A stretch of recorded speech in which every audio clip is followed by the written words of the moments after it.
Okay, so you've developed your MVP and you started to test your idea. Now what do you need to do?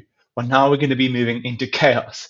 So if your MVP is kind of like a flashlight that showed you where your value might be, chaos is the engine that you used to deliver that value on repeat and start building your business. So what is that engine? Well, it's chaos. So chaos is an acronym, and I've taken this from Daniel Priestley in his book, The Entrepreneur Revolution. And chaos is an acronym that introduces a business building method.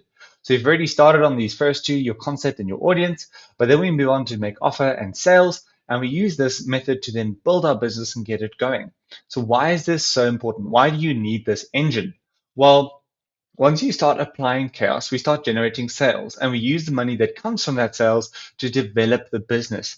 So until you have money coming in, you don't really have a business. All you have is a developed service. And once we start to get that engine going and start generating sales, we can use that money to then keep building our business and having it develop into that big enterprise that we're hoping it to be.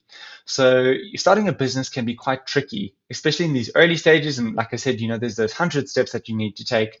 And what chaos gives us, it gives us a clear pathway forward on taking those steps. So you've maybe taken the first 3 steps by developing your concept and your MVP, but now it's time to start taking those next steps.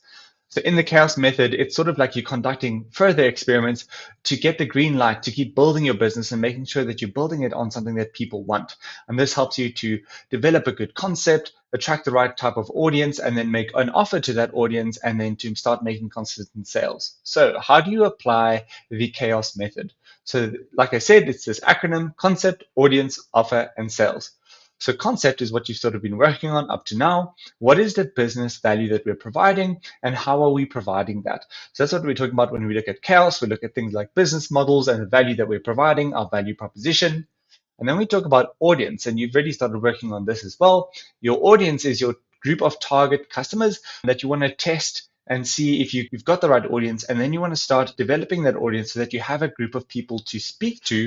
And once you have that audience, then you start making those people an offer. So when we're talking about offer, we're talking about presenting our audience with something that they can buy to achieve the outcome that they're looking to achieve. And then when we make that offer to our audience, we start making sales. If we've got the right offer in place, we start to discover a predictable and repeatable way to make sales for our business in order to keep it growing. So what Chaos does, it gives you a system. And that repeatable system, that repeatable rhythm is the engine that gets your business going. This is kind of what it's like to try and build a business without a system in place. And once we have that system in place, we have this vehicle that we can get onto and keep going and growing and getting the funds in to keep building our business. And also it helps us to keep in direct contact with the people that we're providing the value to, which ultimately helps us to refine our concept and grow our audience and make more sales.